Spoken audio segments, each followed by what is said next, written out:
Euh, D'où je vous parle, d'ici d'abord, d'une petite usine du nord de la France qui s'appelle Pocheco, et dans laquelle, avec mes 85 collègues, dont Élodie, Édouard, Julien et toute l'équipe qui est là,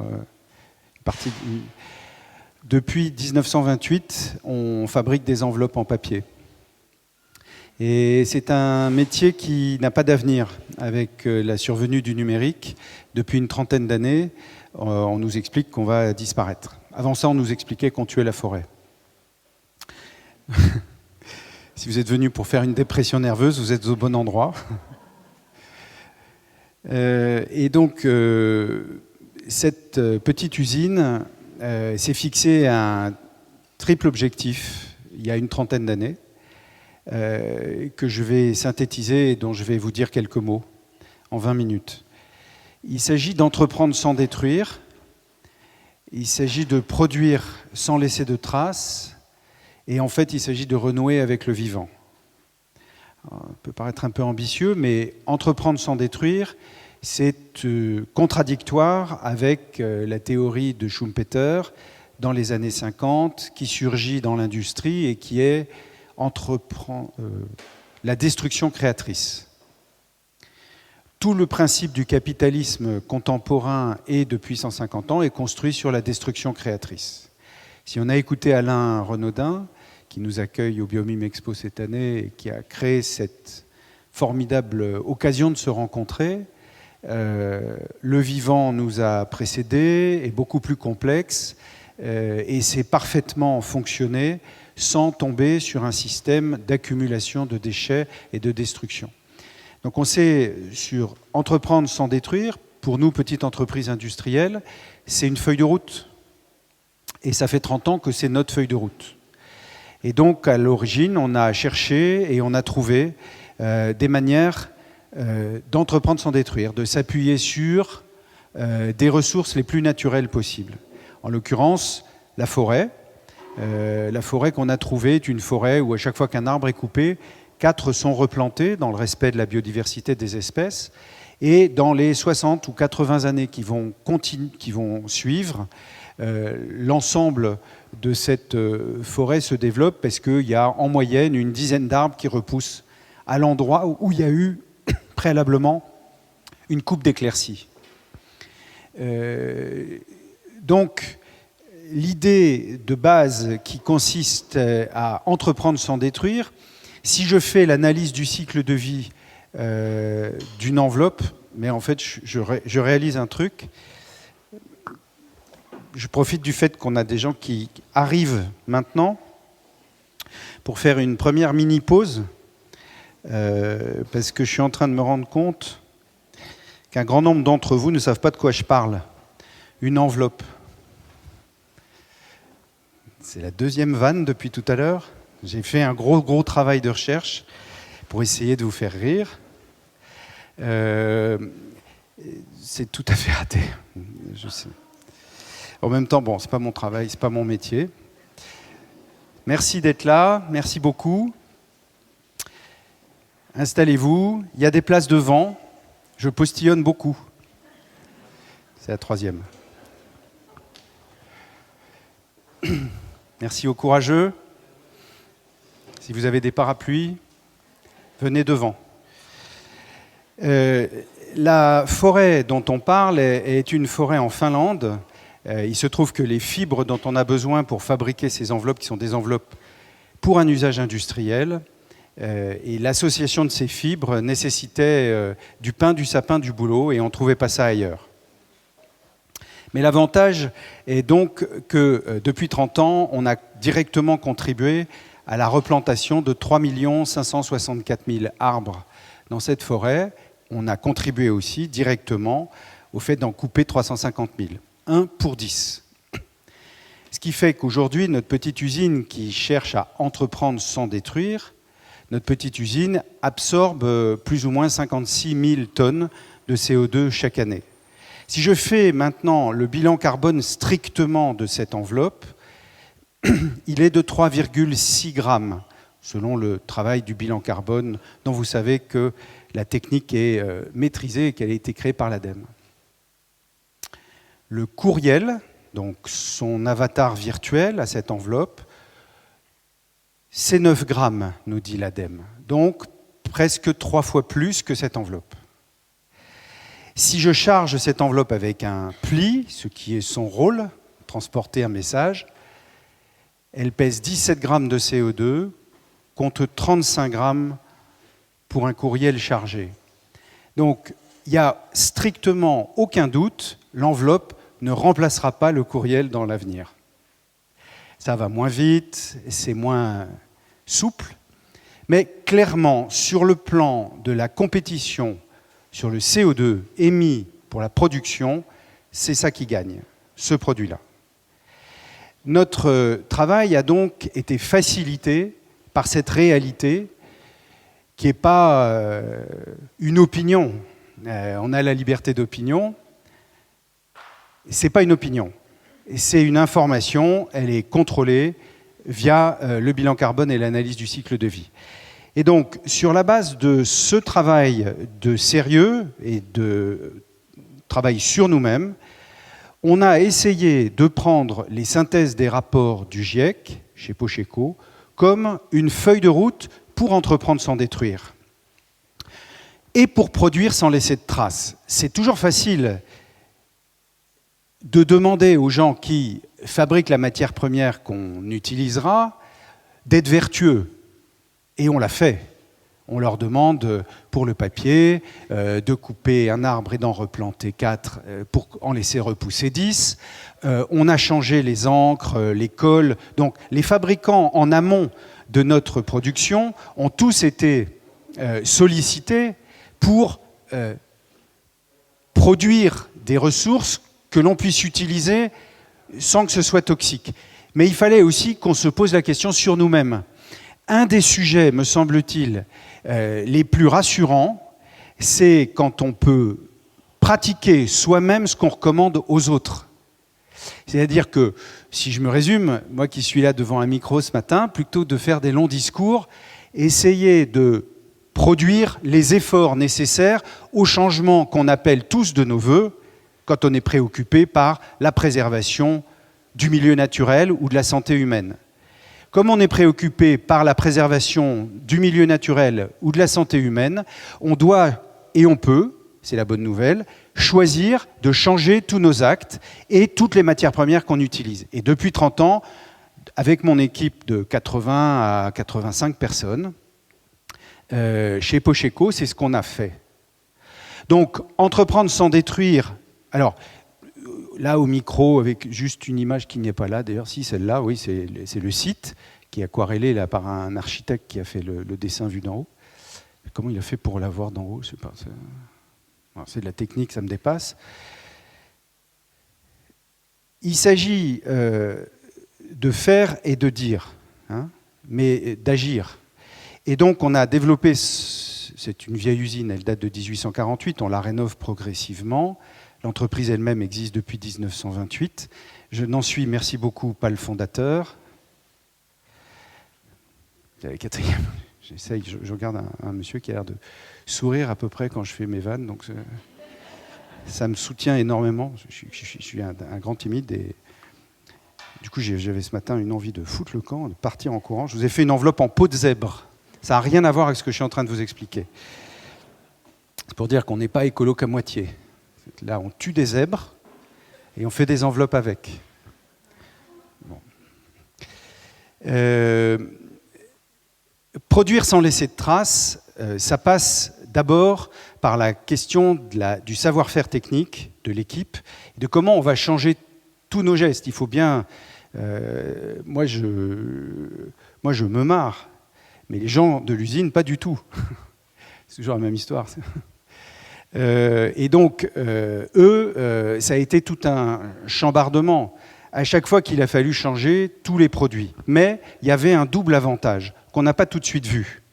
Le premier avantage, quand on a changé nos encres pour passer sur des encres à base d'eau et de pigments naturels sans métaux lourds, le premier avantage principal, c'est pour la santé humaine. Il n'y avait plus de solvant dans l'usine. Il faut bien s'imaginer qu'il y a encore 30 ans, quand on produisait de l'impression dans cette usine, quand on imprimait, on utilisait des produits qui étaient donc des solvants, comme de l'essence F ou de l'acétone, pour nettoyer les cylindres. Et ces produits-là étaient posés, bouteilles souvent ouvertes, bouchon ouvert, sur le pupitre à côté de la machine, à côté du cendrier, on fumait, on posait sa clope, et de la machine à café, tout ça bien ensemble. On a eu de la chance, il n'y a jamais eu d'explosion, il y aurait pu. Donc la santé d'abord. Le fait de revenir à des matières premières naturelles, des encres à base d'eau, de pigments naturels sans métaux lourds, des cols sans composés organiques volatiles, le fait de revenir à des matières naturelles, ça nous a permis, point par point de l'analyse du cycle de vie, de baisser puis de supprimer complètement la toxicité. Toute la modernité s'est appuyée sur des produits de plus en plus toxiques. Et il s'agit aujourd'hui d'agir le fait de détoxifier tout. C'est aussi simple que ça. Et c'est exactement ce qu'on a fait. Donc, si jamais un jour, vous prenez un TGV qui va vers le nord, vers la Belgique, loin là-bas dans le nord, et que vous vous arrêtez à Lille et que vous nous téléphonez, vous êtes à 10 minutes de visiter le démonstrateur Pocheco. Pocheco est devenu une usine de démonstration qu'il est possible d'agir en fonction de ses convictions. Si on a la conviction chevillée au corps qu'il faut changer nos pratiques, nos matières, nos manières de faire, notre énergie, notre manière de gérer l'eau, on la reçoit en toiture, on la capte en toiture, elle passe au travers d'une surface végétalisée. Et puis, elle est ensuite récupérée dans des cuves. Le surplus nous sert ensuite à nettoyer nos outils avec du savon de Marseille, parce que comme on a changé les encres au départ, elles sont moins toxiques, elles ne le sont plus du tout. On a pu nettoyer nos outils, on a supprimé l'acétone, on a supprimé l'essence F, on est passé sur le savon de Marseille. Et tout va comme ça. À la sortie, ça crée une souillure qui est une boue non toxique qu'on mélange et qu'on va faire passer dans la bambousette phytorémédiation qu'on a plantée à l'entrée, parce qu'on a découvert, pas nous, mais on a trouvé une société qui nous a démontré que les bambous ont un système racinaire qui active des bactéries, qui décomposent les souillures et qui s'en nourrissent. Et donc on ne rejette plus du tout de liquide dans l'environnement. On est en cercle fermé. De la même manière, on a la possibilité de récupérer des déchets de palettes qui sont concassés chez Paprec et Emmaüs, à 4 km de l'usine. C'est des déchets de palettes, donc c'est des déchets. Et nous, on les récupère concassés et on se chauffe avec le complément de chauffage de l'usine, se fait avec ces déchets de palettes. Donc on a pu couper le gaz il y a plus de 15 ans. On produit de l'énergie en toiture, évidemment, mais ça ne fournit que 45% de nos besoins. Donc, le reste vient d'un achat d'énergie renouvelable. Bref, il s'agit d'entreprendre sans détruire, de produire sans laisser de traces toxiques, et j'ai dit aussi de renouer avec le vivant. C'est ce que disait Alain Renaudin tout à l'heure. Il nous rappelle ça, il a raison de le faire, parce que c'est une évidence absolue, c'est une chose qui devrait nous frapper l'esprit, mais ça nous frappe tellement l'esprit qu'on n'en tient pour l'instant strictement aucun compte dans l'industrie mondiale. Renouer avec le vivant, c'est-à-dire s'inspirer du vivant, c'est-à-dire faire en sorte, par nos actes, de nous appuyer sur ce que le vivant nous offre, sans avoir à le dégrader ni à le détruire. Et donc, s'appuyer sur le vivant, s'inspirer du vivant, écouter, lire les scientifiques, les rapports du GIEC, bien sûr. Alors, les rapports du GIEC, on va en dire un mot, parce que c'est devenu notre feuille de route depuis 30 ans. Les rapports du GIEC, on ne les lit pas, nous, en tout cas, moi, mes collègues et moi, on n'est pas capable de les lire d'une traite. Sinon, on saute par la fenêtre. Hein. Bon, on habite au rez-de-chaussée. Enfin, il y aurait de quoi sauter par la fenêtre. Sauf que l'information scientifique, c'est sérieux. Et que ça peut nous guider. Donc la seule feuille de route à l'ère du capitalisme néolibéral contemporain, je ne vais pas vous faire Jean-Luc Mélenchon de l'enveloppe, mais enfin, à l'ère de la destruction créatrice établie comme un principe de base, se poser la question d'où viennent les sources d'informations pour construire la feuille de route de l'entreprise. Changer à l'intérieur des entreprises industrielles, ça prend du temps, évidemment. Nous, on vient de travailler pendant 30 ans, c'est pas fini, on continue. Donc il faut s'acheter du temps pour pouvoir changer ses pratiques. Renouer avec le vivant, c'est-à-dire réapprendre à vivre, comme le dit Barbara dans une de ses chansons, c'est nécessairement se questionner sur nos façons de faire et comment est-ce qu'on peut, si on a été assez intelligent ou si l'ingénierie est montée assez loin pour... Alain tout à l'heure parlait d'aller sur des gens qui sont allés sur la Lune. On a été capable d'aller sur la Lune, on doit être capable d'inventer l'industrie du XXIe siècle non destructrice. C'est tout à fait à ça qu'on veut nous contribuer. On sait qu'on ne changera pas le monde à nous tout seuls dans notre petite usine. Mais on peut probablement faire notre part, comme disait Pierre Rabhi. Et donc avec 450 entreprises cliente du bureau d'études dirigé par Élodie qui va animer la table ronde qui vient juste après. Avec 450 clients aujourd'hui, on a avec Élodie et l'équipe créé ce bureau d'études il y a maintenant une douzaine d'années. Avec ce bureau d'études ouvert, on accompagne 450 entreprises qui sont dans cette démarche. Mais pas brutalement, pas du jour au lendemain. C'est des gens qui ont des équipes qui les sollicitent pour changer leurs pratiques. C'est très concret de réinventer l'industrie au XXIe siècle. C'est très précis, c'est très concret. Ça demande de l'information scientifique, on l'a dit. Alors, les rapports du GIEC, les rapports de l'IPBES. Sur la biodiversité, dans l'usine, nous on est dans un village, sur le bord d'un parc naturel qui fait plus ou moins 570 hectares, dont 270 hectares de lacs. On a beaucoup de chance, on n'est pas dans une zone industrielle. On est à 10 km de l'île et dans cette zone naturelle, il a été d'autant plus facile pour nous de désimperméabiliser le sol en cassant le bitume, tout ce qui pouvait disparaître de matière qui imperméabilisait le sol du site. Le site est petit, on est une petite entreprise. C'est facile pour nous, on a 85 personnes, on peut travailler avec tous les jours, en plus en 3 équipes, donc c'est facile, on est tous au contact les uns des autres. Donc quand on se dit, allez, il y a 90% de la surface du site qui est couverte par des matériaux inertes et qui imperméabilisent le sol, en 30 ans, alors ça a été un tout petit peu plus rapide en fait, en moins de 30 ans, on change complètement la surface du sol et on accueille le vivant. Au point qu'aujourd'hui, on est 84% de la surface du site, y compris les 8000 m² de bâti, 95% de la surface de site qui fait donc 3 hectares, 30 000 m², est perméable et donc reçoit les eaux de pluie en direct qui rentrent dans le sol facilement.